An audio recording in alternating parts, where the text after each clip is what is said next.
안녕하세요. 이번 분기 마지막 주에 중국 인도량 발표가 났습니다.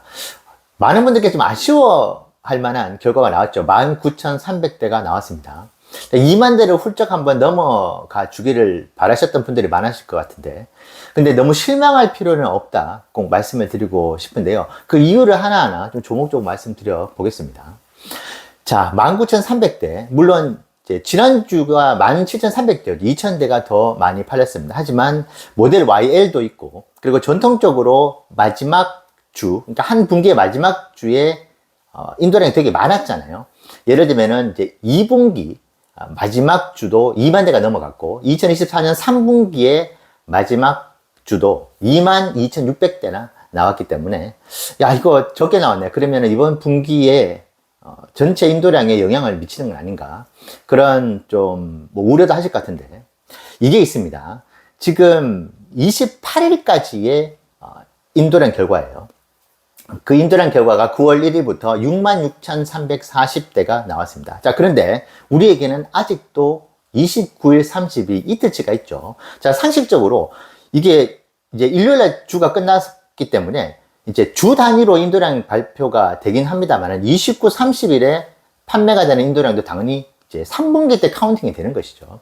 자, 그래서 이제 단순 환산으로 했었을 때 마지막 주에 19,300대를 7로 나누게 되면은 이제 대당 이제 주당 판매 대수가 나오잖아요. 그것이 약 2,750대가 나옵니다. 자, 그러면 29, 30일도 2,750대 정도는 나올 수 있다고 충분히 우리가 논리적으로 생각할 수 있죠. 자, 그렇다면은 5,500대를 플러스 시킬 수가 있다. 자, 그 경우에 66,340대에서 5,500대를 더하면은 얼마 전에 한 기사에서 9월달 전체 인도량을 72,000대로 예상을 했는데 71,800대가 나오게 됩니다. 거의 이제 기관에서 기대하고 있었던 9월 달에 인도량 수치가 발표가 되는 것이죠. 자, 그렇게 놓고 본다면은 좀 아쉽지만은 이번 3분기 때 중국에서의 전체 퍼포먼스는 2024년 3분기 대비해서 마이너스 10,000대가 된다. 자, 그럼 일단 제가 얼마 전에 여러분들께 공유드렸던 저만의 방식의 이번 3분기 예측 결과는 48만 대에서 50만 1000대를 말씀을 드렸는데, 이제 48만 대의 시나리오를 봤을 때 중국이 7만 3천 대였고, 50만 1000대의 시나리오에서도 중국은 7만 3천 대였어요. 그러니까 아주 베스트 케이스나 일반 케이스 모두 중국은 7만 3천 대로 잡혔기 때문에 제가 예측했었던 전체 수치에서는 크게 데미지가 없다, 그렇게 판단해 주시면 될 것 같네요. 자, 그리고 그러면 왜 19,300대 밖에 나와주지 못했는가?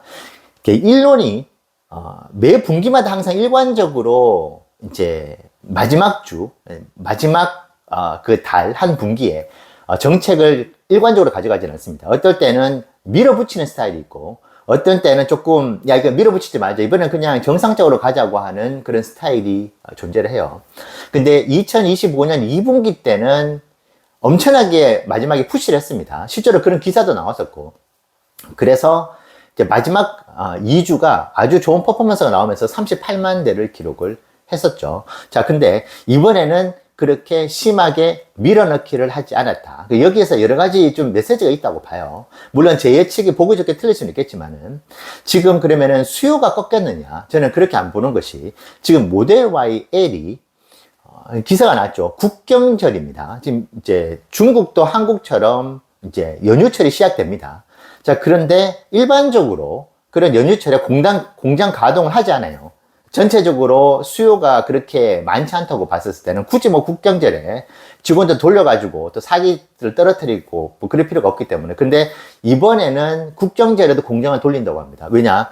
지금 아시다시피 1단위로 모델 YL이 10,000대가 주문이 되고 막 그랬었잖아요. 그래서 지금 그 수요를 충족시키기 위해 가지고 국경제를 돌린다. 자, 그 뜻은 수요가 문제가 있다는 뜻은 절대 아니죠. 야, 그러면은, 야, 이번에 2분기 때 이렇게 중요하고 주총도 앞두고 있는데 이번에 한번 세게 한번 밀지, 모델 YL을. 그러면 마음만 먹으면은 뭐 수천 대도 양산낼 수 있고 그걸 인도할 수도 있지 않은가 생각하실 수 있겠지만은, 이게 지금 하루에 10,000대씩 지금 아마 거의 20만 대 가까운 예약 주문이 걸려 있을 거예요. 자, 그런데 처음에 너무 소탐대실 하다시피 대량으로 찍어냈다가 하자가 발생하고 문제가 발생할 수가 있죠.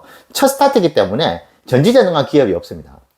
문제가 발생할 소지가 확률적으로 많죠. 그래서 그 부분을 계속 모니터링하고 더블 체크를 하면서 생산량을 조절하고 있다. 그래서 지금은 충분히 양산할 수 있는 능력이 됨에도 불구하고 조금은 페이스 조절을 하고 있다. 저는 그렇게 보고 있거든요. 그래서 그런 측면들도 좀 감안을 해볼 필요가 있다. 그래서 이번에 19,300대가 이제 중국에서 수요가 완전히 꺾였네.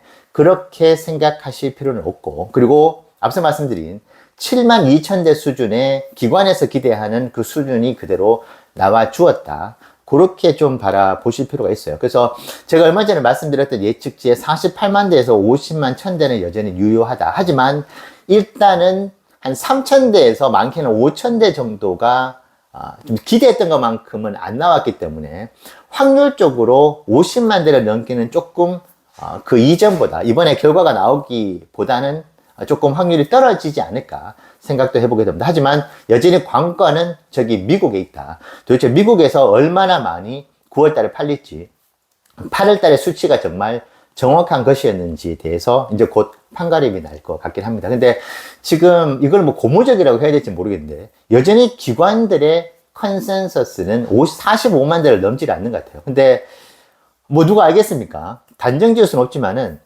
이번에 19,300대가 나왔다는 그 사실만 놓고 보더라도 44만 대, 그러니까 45만 대 미만으로 나오기에는 더 어렵지 않을까 생각을 해보게 됩니다. 자, 그리고 우리가 이 생각을 또 해볼 필요가 있어요. 저뿐만이 아니고 테슬라를 전문으로 다루는 분들 같은 경우에 어느 정도 레벨에 있는 분들 같은 경우는 실적이 중요하다는 생각을 하실 겁니다. 그리고 인도량이 실적과 직결된다는 생각을 당연히 하시죠. 자, 그렇기 때문에 인도량에 대한 심층적인 연구를 하시는 분들도 있습니다. 근데 그분들이 다 맞다고 단정 지을 수는 없지만은, 근데 꼭 여러분들께서 알고 계셔야 되는 부분이 기관에서의 분석치보다는 훨씬 더 정확도가 있을 수 있다. 왜냐?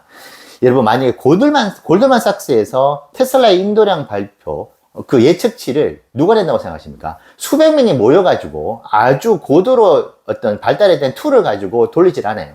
그들도 단편적인 정보를 입수해서 정보를 이제 내놓는 겁니다. 그 컨센서스를. 그렇기 때문에 한두 명이 테슬라의 담당을 맡고 있어요. 왜냐? 수천 개 기업을 맡고 있는데, 우리가 이런 착각을 할 수 있습니다. 테슬라 워낙 중요한 기업이고, 우리도 투자를 하다 보니까 중요하다고 생각하기 때문에 기관들도 엄청나게 많은 인력을 투자해가지고 테슬라를 연구하겠지. 절대 안 그렇습니다. 담당이 아마 한두 명 정도 있을까 말까 할 거예요. 자, 그렇기 때문에 그 직원들도 바쁩니다. 얼마나 바쁘겠습니까? 그렇기 때문에 인도량에 대해 가지고 전문적으로 이것을 심층 분석하시는 분들보다 시간을 물리적으로 쓸 수가 없어요. 그렇기 때문에 2분기 때도 34만 대라는 인도량 예측치가 나온 겁니다. 근데 38만 5천 대면 4만 5천 대의 오차가 났다는 것은 좀 문제가 있는 것이죠. 그런데 기관에서는 그 인도량 예측치에 대해서 그렇게 큰 비중을 두고 있지는 않는다. 그리고 이것도 있습니다.